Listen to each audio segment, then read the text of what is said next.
Well, hello and welcome everyone to today's panel discussion brought to you by Athletes for Hope and Athlete Edge at EDCare. My name is Nicole Rains and I'm the Clinical and Community Liaison for Athlete Edge at EDCare, and I'm deeply honored to serve as the moderator for today's discussion.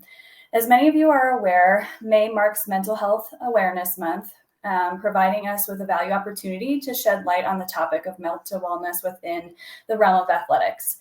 So specifically, our discussion today will explore the intersection of athletes and eating disorders, and we are so fortunate to have a panel of esteemed experts who bring a wealth of professional expertise, personal insights, and lived experience to the table. Before we begin, I would like to invite each of our panelists to introduce themselves and share a bit more about their background and connection to this important topic. So I'll have Riley go first. Hi, my name is Riley Nichols. Thanks for having me. I'm a counseling and sport psychologist and the owner of Mind Body Endurance, comprised of mental health providers and sport dietitians specializing in working with athletes for a variety of issues, eating disorders included. I'm also the senior advisor to the Athlete Edge program at EDCare. All right, Linda. Hi everyone, I'm Linda Steinhardt. I'm the sports dietitian at the Athlete Edge program. Really appreciate this conversation as well. I think it's so important as a lot of athletes struggle, and I think sometimes it's really normalized. I think this could be a helpful conversation to just like spread awareness and kind of encourage folks to support where they can. Yeah, awesome. And I am Alice Merryweather. I'm an Alpine skier with the U.S. ski team. I'm a 2018 Olympian, and I'm also an alum of the Athlete Edge program. Awesome. Well, wonderful. Thank you all again for being here today. So let's get started. And I think most athletes would agree that they face unique challenges that can impact their mental health and physical well-being. So first question here would be, what factors contribute to athletes being particularly susceptible to developing eating disorders and encountering mental health struggles? And how can awareness of these risks inform prevention and support efforts within the athletic community?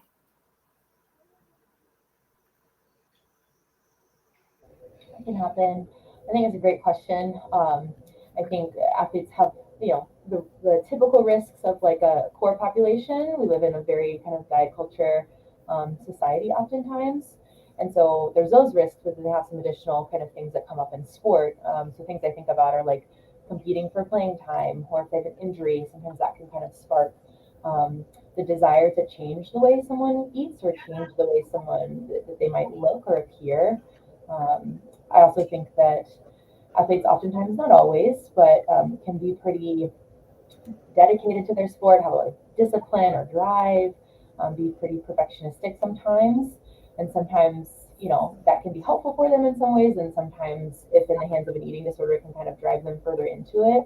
And so I think kind of being on the lookout for some of those characteristics to be channeled into a helpful direction rather than an eating disorder direction can be some things to look out for. I'm sure there's more. Kind of let Riley and Alice jump in.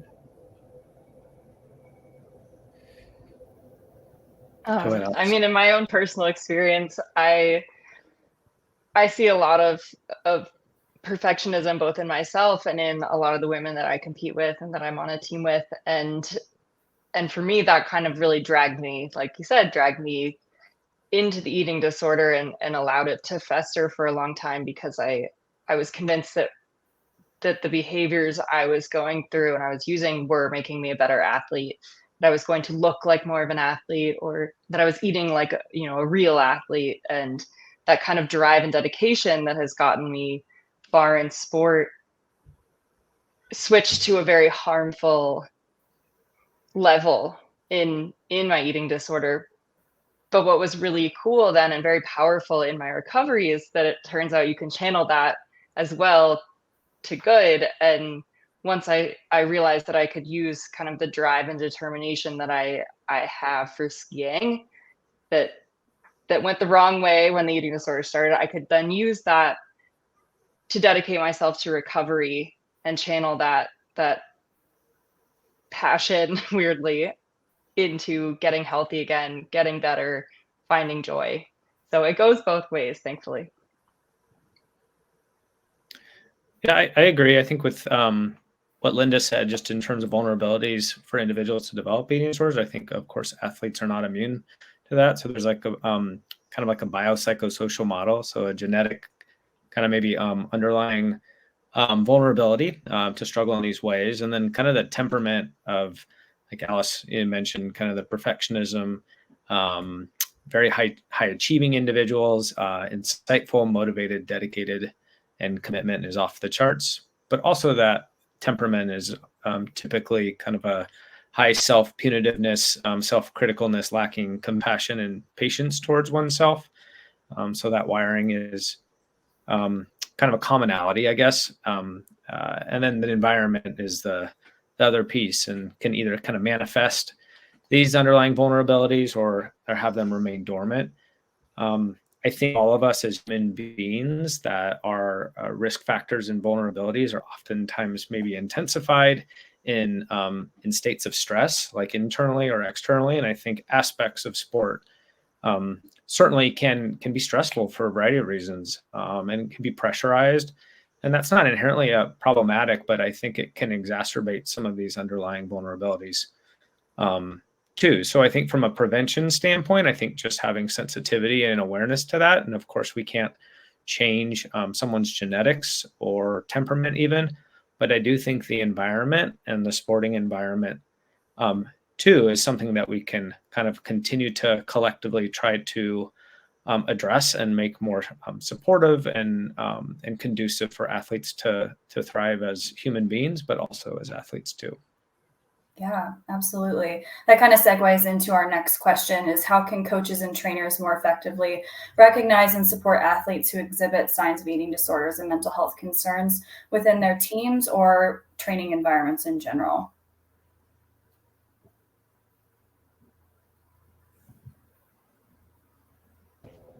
I often think it's helpful for coaches and athletic trainers, any kind of athlete providers, to kind of like do some of their own work in terms of kind of learning about like diet culture and things like that, so that they have kind of an awareness. Sometimes I find that coaches might not know that the things that they're saying could actually like be unhelpful to athletes in terms of food or body or anything around those topics really. And so kind of like taking a step back and learning more, asking questions, things like that, I think is helpful. I also think I tell this to a lot of people, like for the food side of things, there's not a whole lot of nutrition information that can be like widespread to the whole population. And so oftentimes I think like the one thing that coaches can share is like, make sure you try to eat enough. Like if that's the only message that athletes get and that they hear and that they remind themselves, okay, I need to, try to get enough. I think that can be really helpful. And because you never know kind of like what you say is going to land well with an athlete or kind of like spark something for them potentially. But I find that like an overarching statement that's true for everyone is that we need to get enough to eat. And I think that athletes don't hear that quite enough sometimes. So I think that would be something to think about.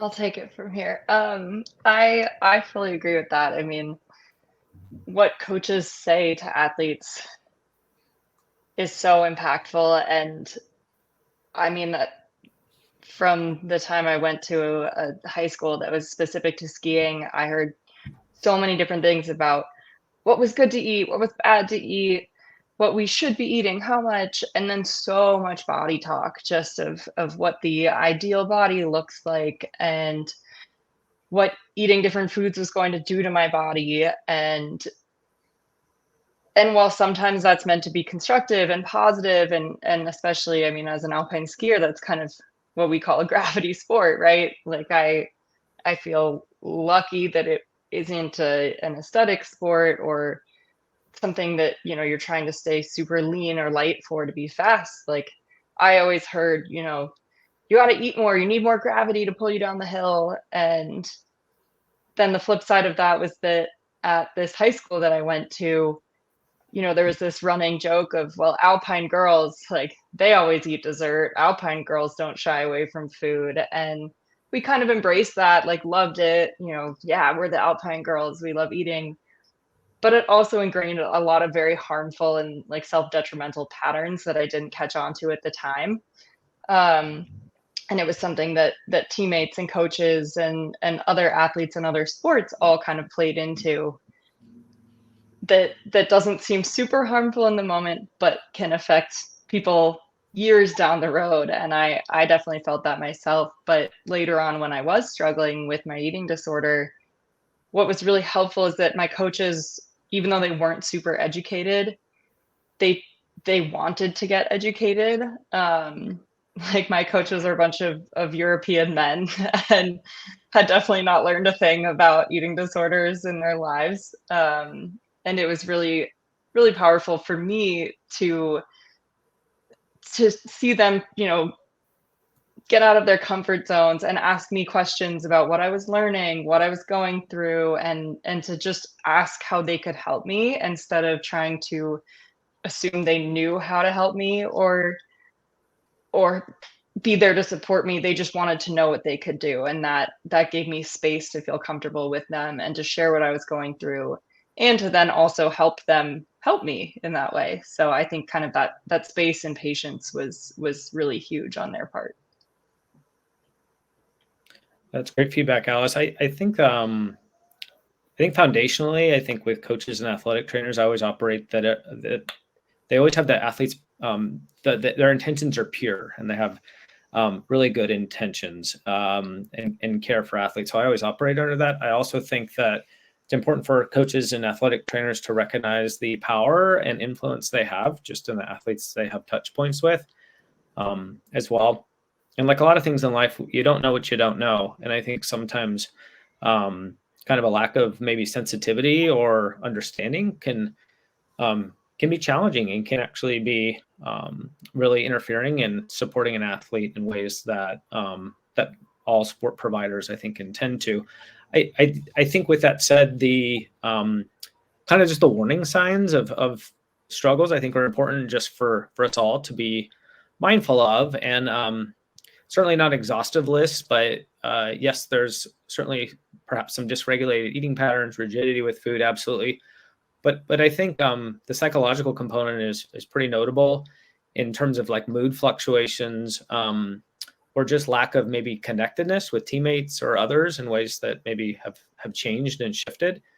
I think coaches and athletic trainers too, just being mindful and vigilant that oftentimes increased training or excessive training or additional workouts are sometimes a symptom of struggles with within an eating disorder too, and to not unintentionally reinforce these behaviors too, I think can be just a useful thing to keep in mind as well. Yeah, absolutely. Thanks for sharing some of those risk factors. So next question is, given your experience, what insights or advice would you share with athletes struggling with an eating disorder or any other mental health challenges? I can take this one right off the bat. I mean, personally, I resisted acknowledging that anything was wrong for such a long time, even when people close to me noticed that things were off and started bringing it to me and telling me that they thought something seemed like it was really wrong. And I denied it for such a long time, even though I also had this part of my brain that was telling me like, no, something is wrong. You're not happy. You're struggling. And the rest of me just said, no, like power through this. Like you can handle it. You can get yourself out of whatever this is. And my main advice would be listen to the people close to you if they're starting to bring up concerns. And even before that, if you even have a hint of a little voice that's telling you, I don't think this is quite right. I think something's wrong. Like I'm changing and I'm battling internally. Like the biggest thing I can say is tell someone that you trust, someone close to you. Just getting that out there and voicing that can be such a huge first step, because once I finally allowed myself to even say to anyone that I thought something was wrong, it was like the first step of acceptance, where then I could take steps towards actually getting help and leaning on more people. And so once you can kind of acknowledge that, then you're even allowed to lean on more people. And I think, like, I thought, it would be embarrassing and people would kind of be really awkward around me. And sure, some people were awkward around it, but also I received so much support when I allowed myself to accept my own struggles, that I then found so much help from my community and my team and my friends. And I want everyone that's going through something to be able to feel that too. And it starts with accepting it and telling even just one person. I think what I would recommend would be that high performance in sport or consistent performance in sport or academically or whatnot does not always equate to being in a place of health and wellness. So I think sometimes there's a sense of like, if I really was compromised, then these other areas of life would be falling apart. And I think for body and brain are highly resilient, and for a finite period of time can kind of hang in there and sometimes even perform better. But that's not always indicative of being in a place of wellness. I also think that just recognizing this illness, that sometimes the awareness, like you spoke to us, and the urgency, the awareness of how compromised you are, medically, psychologically, otherwise, metabolically, is maybe lacking. And then even sometimes with that awareness, there is an inherent lack of just urgency to seek support. So I think that's just part of this illness, unfortunately, and that can really delay treatment in a timely way. So I think just as athletes and other sport providers to just be aware of that. So we're not waiting for there to be like motivation to seek help. And sometimes that needs to be facilitated, of course, in a loving way too. Yeah, I want to echo what both of y'all have said. I think Alice's point about kind of like sharing with someone, I think eating disorders can sometimes be pretty isolating and secretive sometimes. Like they want to hold on to what they've got, right? And so sometimes it is just like anyone that you trust or anyone who you can share something with, or if someone's reaching out and expressing concern, sometimes, it takes a second to get there. And sometimes Riley's right? Sometimes medical providers kind of have to step in and kind of facilitate getting support. But if you're able to kind of like sharing, it exposes the eating disorder, right? It makes it less isolative and less secretive if you can start to share with one person. So, yeah. Yeah, thank you all for all of your responses so far. It's been great to just learn from you as a provider myself. This is kind of pivoting a little bit, but do you have any self-care tips that work well for you that you recommend to others? I know that there's a lot that providers take on too. So interested to hear your thoughts, Linda and Riley, as providers, and then you, Alice, as an athlete, and how you take care of yourself. I think one of the things I try to do is not take myself too seriously. I think laughter is a beautiful gift. And there are certainly times where that is not appropriate, but I also think sometimes I know that when I take myself too seriously in life, sometimes things go sideways. And it's good to, I don't know, kind of be, I'm sarcastic. So I think using that and laughing just towards myself with others too, I think has been really helpful. I think the other thing from a self-care standpoint is to think about, do a lot of work just with identity with athletes and how we perceive ourselves and view ourselves. And I think there's value in reminding ourselves, and myself particularly, that there's many facets that make us human, and there's beauty in that. Sometimes we can really narrow our sense of selves and view ourselves through a very unidimensional lens in an unfair way. So I also think that doesn't mean that I maybe devalue any parts of my life that I really hold highly important, but also want to be more expansive in how I think and view and see myself too. Beyond that, as much as I love doing what I'm doing and feel privileged to be a sports psychologist, there's other parts that I identify and connect with, and I think it's important to be reminded of that. Yeah, I mean, I want to echo the laughter piece. That's been really helpful for me in my recovery process, especially to kind of gain confidence in myself after leaving treatment and even years into recovery. Just being able to kind of be comfortable with where I've been and where I am now.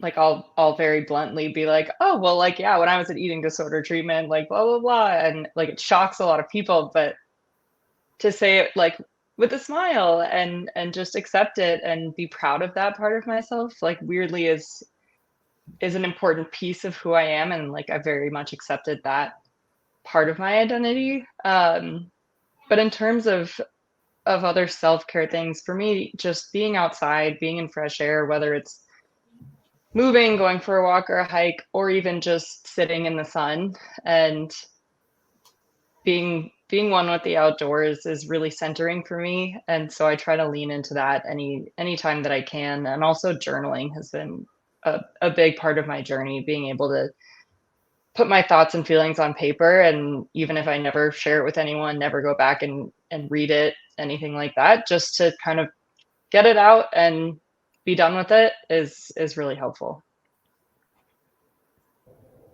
Yeah, I like all of those too. I think something that's been helpful for me is kind of like being able to recognize what type of self-care feels good in terms of, do I want something that's like more energizing, or do I want to like sit on my couch and watch a movie by myself? And I think being able to recognize like when I need what has been helpful. And then to the identity piece, I too notice work feels more energizing and fulfilling when I have stuff outside of work also. So I try to be really intentional about that, and try to have my identity in lots of different places, not just I go to work and I go home. So I think that's been really helpful, not only to make me a better clinician and have just more brain space and be more energized coming to work, but also kind of having things that I look forward to outside of work. So. Awesome. So what strategies or actions empower athletes to assertively advocate for their own well-being and mental health within sport organizations and or communities?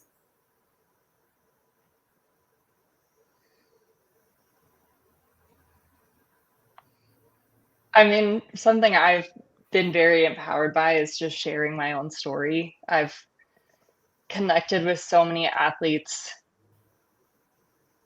just by talking about what we've all been through. And when I was very public about the fact that I was going to eating disorder treatment and what I was going through. And immediately I got so many direct messages, some public, some private, from people, athletes that I know pretty well that were going through similar things or had been at different points of their lives and hadn't really had other athletes to talk to about it because they hadn't been open about it. And in a weird way, social media, well, I think it can be so harmful on so many levels. There are these little pockets. Like I was inspired to share my story because Jessie Diggins, the Olympic cross country skier, had been really open about her journey with her eating disorder, and she had also kind of mentored me personally, and I was so inspired by that I wanted to kind of continue and give back what I had gotten from her and pass it on to more people. And I think that like anyone that's struggling, leaning into that side of social media, that part of your teammates, just being open and being able to share, even if it's just like a small circle of friends or something, can actually be really empowering.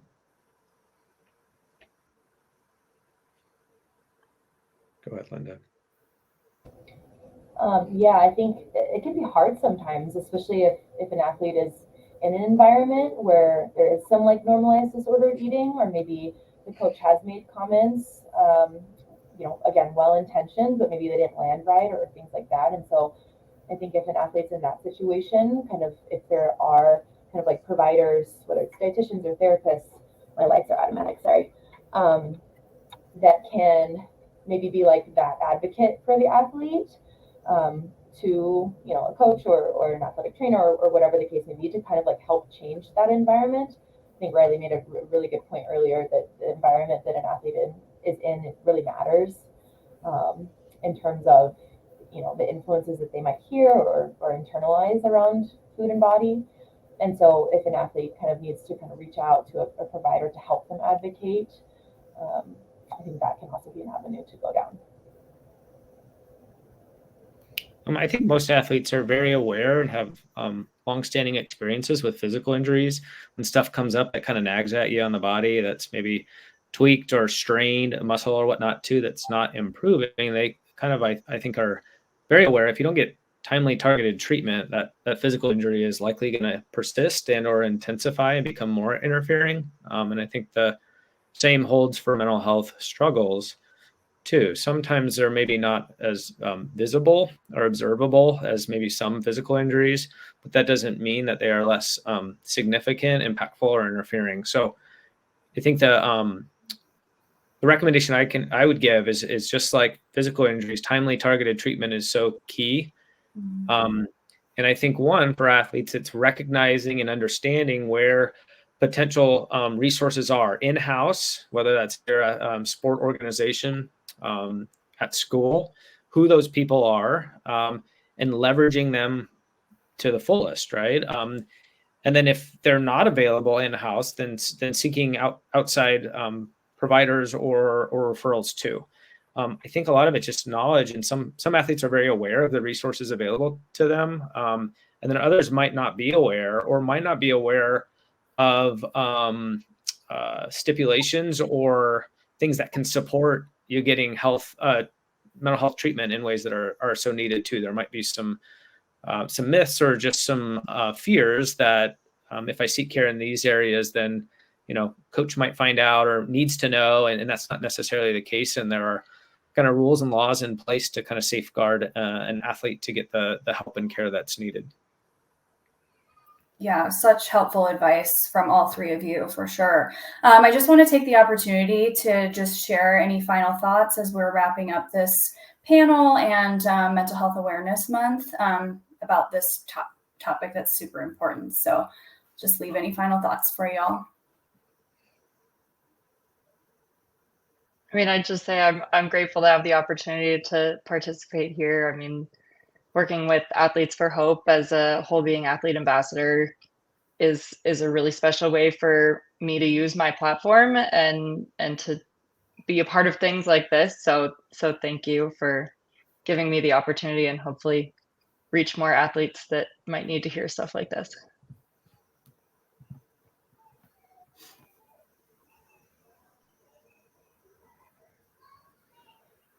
The last thing I'll say is I think for athletes who leverage, access, and utilize help and support, specifically mental health, I think I always admire it. Takes such courage to do so, because there's oftentimes a lot of uncertainty, perhaps some fear there as well.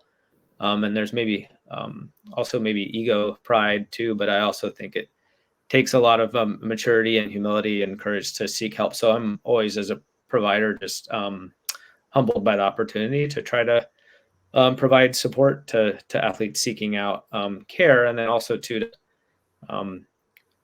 be reminded that you have a lot of people that care about you and love you. And I think if they are expressing concern, I think there's probably some validity there too, and it comes from a place of love and compassion too as well. Yeah, I'll piggyback off of that, and I think it's so wonderful, and I come to work excited every day to get to work with folks who are receiving support. And I think to Riley's point earlier, it's sometimes a little bit less like visible, the struggle, than like a broken leg or something like that, but it's no less significant. And so I always admire, as you said, athletes who kind of get support and lean into the recovery process. It's so admirable. Well, I just want to say thank you so much to all three of you for being here and taking time out of your day. I know your time is very valuable. However, this is such a important conversation to get out there, and I just hope that this touches someone somewhere. And yeah, I hope you have a good rest of your day.